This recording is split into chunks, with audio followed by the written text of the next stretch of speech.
Me, 27-year-old male, and my girlfriend, 27-year-old female, let's call her Beth, have been together for a year now. When we met, she was very much her own woman, with a bartending job, her own group of friends, and her own hobbies. Now granted, this wasn't the best thing because she was in a bit of a toxic era and she hated her job.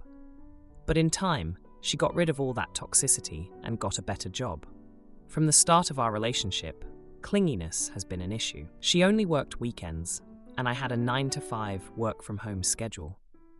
So basically, that meant that she was around me every hour of every day, except for the 12 to 18 combined hours she worked on the weekends.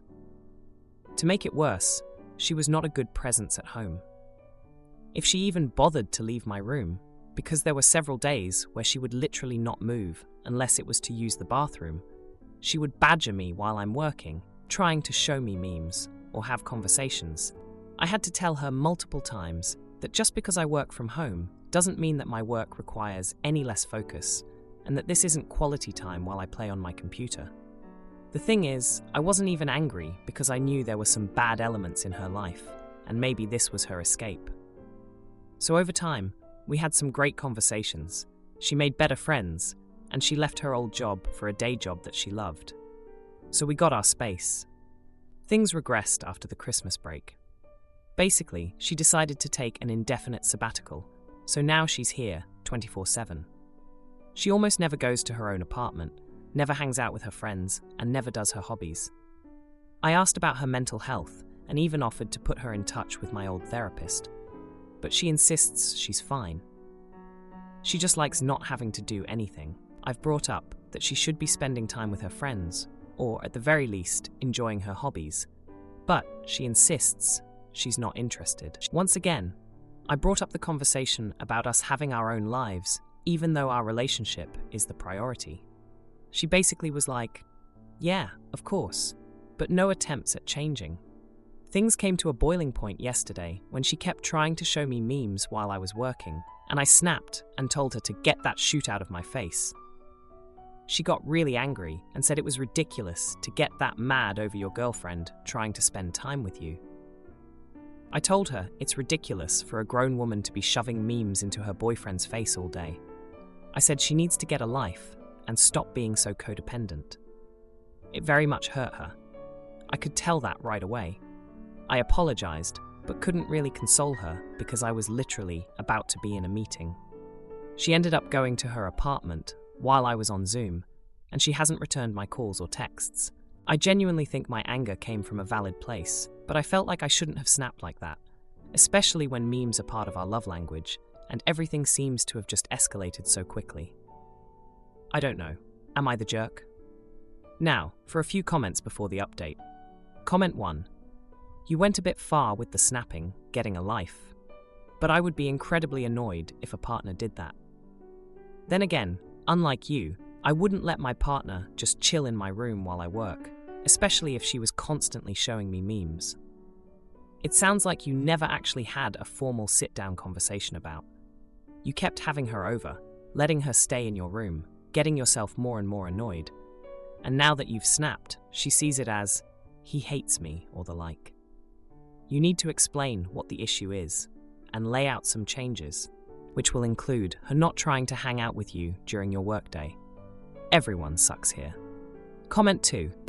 For context, before the "why didn't you kick her out" crowd takes over, I wanted her to get out of the apartment on her own accord without feeling forced out.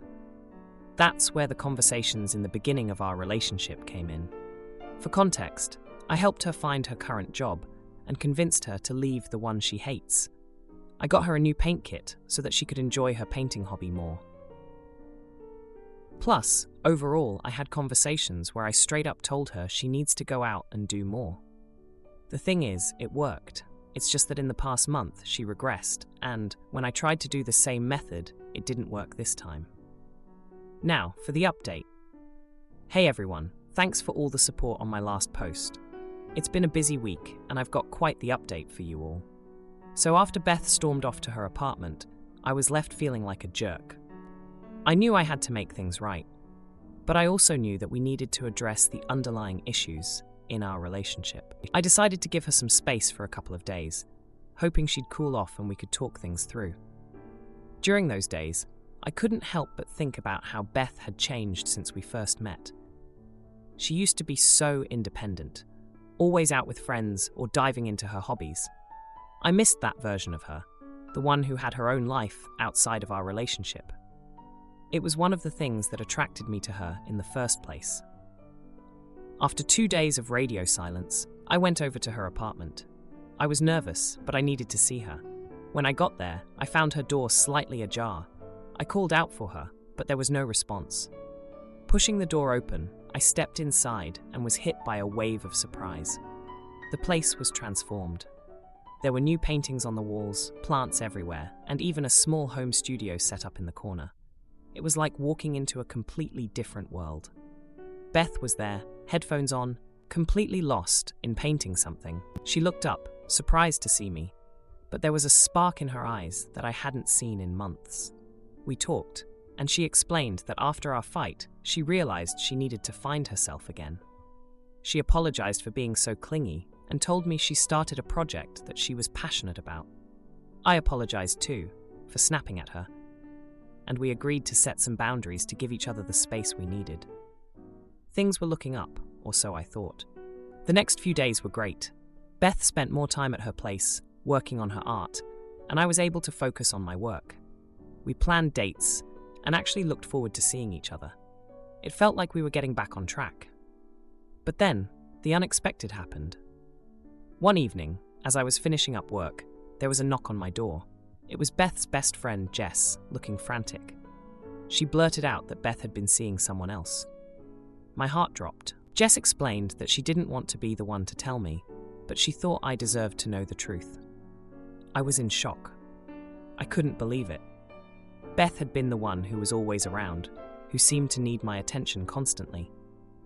How could she have had the time to see someone else? I confronted Beth about it, and after a long, tense conversation, she admitted that she had started seeing someone during her sabbatical, but insisted it was over now. She said she was just feeling lost and made a mistake. I was hurt, angry, and confused. I didn't know what to believe.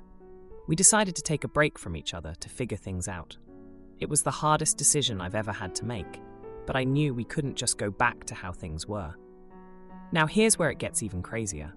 A few days into our break, I was at a local coffee shop trying to clear my head when I saw Beth's other guy. I recognized him from a photo Jess showed me. He was there with another woman, looking cozy. I couldn't help myself. I approached him and asked about Beth. He was taken aback, but admitted that he knew she was in a relationship and that it was just a casual thing for him. I left the coffee shop feeling a mix of emotions. Part of me was relieved to know that Beth might not have been as invested in this fling as I feared. But another part of me was furious that she could betray our relationship like that. Now I'm sitting here, trying to piece together my feelings. Beth has been trying to reach out, saying she wants to make things right. But I don't know if I can trust her again. And just when I thought things couldn't get more complicated, I got a message from her. She's pregnant. Grandma forgives my car loan, but after she passes, Dad demands repayment, and his wife accuses me of owing more until truth comes out and we start fixing our broken bonds. I am a professional essay proofreader, specializing in preparing amateur essays for spoken competition. Here is the corrected text. I am a 44-year-old man who borrowed a decent amount of money from my grandmother about 15 years ago to purchase a newer car as mine was about to die. Initially, I had asked my grandmother to just sign for a loan as my credit was poor from a recent divorce and needing to file for bankruptcy after the divorce. She preferred to just pay for it as she was fairly well off. We did not draw up a contract for the car. I paid her back a significant amount towards the vehicle, and we were both satisfied with the deal. About a year into our agreement, I lost my job and my salary was cut in half. I kept paying back the loan as best I could with direct deposits from my paycheck, but the amount was much lower. When the bankruptcy was filed, my direct deposit stopped. I was unaware that this was even a possibility with the bankruptcy filing. My grandmother asked me to just pay what I could when I could. The payments to her became fewer, and in smaller amounts as money was very tight at that time. Eventually, my grandmother decided to forgive the loan because of the strain on our relationship and family. Fast forward about 8 years, and my grandmother has passed away and left a significant amount of money and property to my dad and his other 3 siblings. I won't say the amount, but it was significant, although not seriously life-changing. My dad is retired with a very good pension, as well as his wife. I do not call her my stepmom, as she and I have never had a good relationship since she and my dad started their relationship less than 2 months after my mom passed away. Unbeknownst to me, my grandmother had it in her will that any money owed by grandkids to her at the time of her death was forfeit from inheritance to the parent of that grandkid. So, my dad and stepmom got less money than 2 of my dad's siblings. The 3rd sibling also got less because their son also owed money to my grandmother. My dad asked to meet after she passed. We were less than halfway through breakfast when he asked me when I will start paying him back his money. I hadn't borrowed money from him, so I was confused. He meant the money I had borrowed from my grandmother, as he felt I owed him the debt I had with her. I told him I wasn't aware my debt transferred to him with my grandmother's death, as it was never explained to me that way. My new wife and I were not in a good financial situation, as she had just lost her job due to an injury that was not her fault, and that reduced about half of our household income. He knew this was the case and still decided it was a good idea to ask for money. I told him I didn't owe him a debt, as I hadn't borrowed money from him, and I wasn't even in a good financial place, even if I felt I owed him. There have been no legal contracts involved with this money other than my grandmother's will. After that meeting, we have been completely no contact. Am I the jerk? Now, for a few comments before the update. Comment 1. Everyone sucks here. You didn't pay grandma back. People like you are why I never lend money or co-sign for family. If you managed to find the cash to woo and marry during that time, you could have paid grandma back. Your dad doesn't get to reopen a debt that is 8 years old. Even a collections company would have written it off by now. I wouldn't expect to inherit anything from your dad. If you are cool with no contact being permanent, just ignore him and his demands. Comment 2. Not the idiot. If the loan was in fact forgiven by your grandmother, then you didn't owe her any money at the time of her death. Do you have anything in writing about the loan being forgiven? If it was officially forgiven, it shouldn't have been deducted from your dad's share of the inheritance. But either way, that's not your problem. Now, for the update. Hey Reddit, it's been a week since I last posted about the whole mess with my dad and the money I owed my late grandmother. You guys wanted an update, so here it is, and let me tell you, it's been a wild ride. So, after going no contact with my dad, I thought that would be the end of it, but boy, was I wrong. My dad's wife, who I refused to call my stepmom, decided to take matters into her own hands. She's always been the type to stir the pot, and this time was no different. She showed up at my house unannounced, which was a shocker because we've never been on drop-by terms. She started off by acting all sweet, saying she wanted to mend fences. But then, out of nowhere, she dropped a bombshell.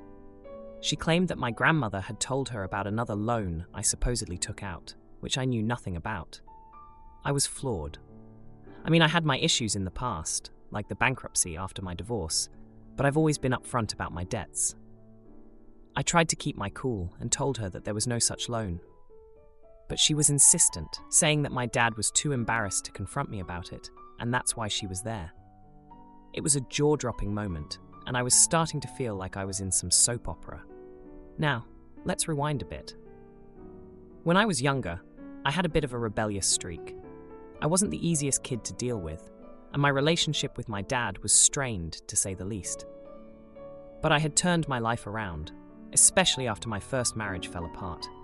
I worked hard to rebuild my credit and my life. So, this accusation from my dad's wife felt like a slap in the face, dredging up a past I had worked hard to leave behind. Back to the present, I told her that I needed proof of this mysterious loan. She said she'd get it and stormed out. I was left standing there, trying to piece together what just happened. A couple of days later, my dad calls me out of the blue. He's furious, saying that I embarrassed him in front of his wife by denying the loan. I tried to explain that I genuinely didn't know what she was talking about, but he wasn't having any of it. He said he'd talk to his lawyer and get back to me. I hung up, feeling like I was in some kind of nightmare. Now, here's where things get even more twisted. My wife, bless her heart, has been my rock through all of this. She's been recovering from her injury and dealing with the job loss, but she's been so supportive. She started digging through old boxes of paperwork, looking for anything that might help clear this up. And guess what? She found something. It was an old birthday card from my grandmother to me, with a check inside for a couple $100. The memo line? To help with the car. It was dated around the same time as the supposed second loan. I called my dad and told him about the card and the check. There was silence on the other end for what felt like an eternity. Then he started laughing. Turns out, it was all a huge misunderstanding. My dad's wife had overheard a conversation about the birthday money and thought it was another loan. My dad was embarrassed and apologized for jumping to conclusions. So it looks like things are somewhat back to normal, or as normal as they can be with my family. My dad and I are talking again, but it's going to take some time to fully mend fences. As for his wife, well, let's just say she's not my favorite person right now. My scholarship friends call my home trash, so I call them spoiled. But when one spreads lies about my family, she learns her own are tax evaders, and now she's the outcast. I, 15-year-old female, have a scholarship to a private school that would otherwise charge a total of £120,000. I have a group of 6 close friends, all 14, 15-year-old girls, who range from regular middle class to very wealthy. We occasionally have sleepovers at each other's houses, and I'm the only one who has yet to host one. Here's the thing. I live in a council house, basically a house we don't have to pay for, in a very lower-class neighborhood full of crime, burglaries, robberies, fights, etc. My friends know that I'm poor, but they have never treated me differently for it until now. We planned to stay at my place for the weekend, and we went straight to my home after school. On the way, one of my friends kept making remarks about how intimidating the people were in my area, and the others just agreed, including calling this homeless man who came up to us asking for money creepy and perverted. This group of teenagers started randomly harassing and yelling stuff at us, trying to start an argument, and when they left, my friends called them trashy and chavs, a derogatory term for lower-class people. Previously, I'd opened up to them about how hard it was to live here, and how our house had been vandalized before, and how we had to hide valuables in case of a break-in. I live in a small 2-bedroom flat on the first floor. My bedroom is only a box room that's small enough for my bed to fit exactly at one end. I sleep on a mattress on the floor, and the only other furniture I had was a box for storage. When my friends saw this, they kept giving fake, sarcastic compliments about how cozy and tiny it was. After about an hour, one of my friends called her parents to pick her up and made some excuse about how she suddenly remembered that she had a family thing planned, which I initially believed. Then, soon after, another friend also said she had to leave as she was feeling sick. At this point, I got suspicious, and they eventually revealed that they felt unsafe staying over in my neighborhood and wanted to leave. One friend said my house felt dangerous since my mom was working a shift that afternoon and wouldn't come home until midnight. And my friend was scared someone might break in, which was so irrational because I'd lived here my whole life and I was fine. She was the richest of us and lived in a huge house and had no idea what it's like to not be privileged. She had an awful experience in a poor neighborhood a few years ago, so I get what she was feeling. But we were literally staying inside, so there's no reason for her to overreact. I told her she was being overdramatic, yet the rest of my friends all agreed with her, saying she was justified in feeling unsafe. I couldn't stand how they made me feel alienated for being poor, and how they couldn't even walk in my shoes for one weekend. In the heat of the moment, I said my friends were all spoiled brats, and we ended up in a huge argument, and they ended up cancelling the sleepover. Am I the idiot? Now, for a few comments before the update. Comment 1, you're the idiot. They got harassed on the way home by teenagers who you yourself say are looking for a fight. You also say you have to hide all valuables in your house because of break-ins. You've told them previously that your house has been vandalized. Then you want to insist you're safe because you're inside? How in the world does that make sense? Your mom also isn't home, so there aren't any adults around, which would help them feel safer. This really isn't about privilege and them overreacting at all. What you've gone through is absolutely traumatic, even if you didn't think it was. While it might be your reality, I can't see why someone would want to stay there when other options are available to them. Of course, they all wanted to go home after knowing how unsafe the area is and being harassed on the way to your house. They could have been kinder in their comments for sure, and I'm guessing it was an eye-opening experience for them. I'd talk to them about the comments they made, but I'd also apologize for saying they're overreacting. Comment 2. You're the idiot. How they couldn't even walk in my shoes for one weekend. They don't need to walk in your shoes to know that your shoes suck. That does not mean they think you suck. They think you suck for calling them spoiled brats. You think your neighborhood sucks. Are they not allowed to agree because of their privilege? They felt unsafe. Some of that is privilege, some of that is you, and some of that is the reality of your neighborhood. You don't like it either. You are stuck there, and they can leave. It pissed you off, and you lashed out at their privilege out of envy.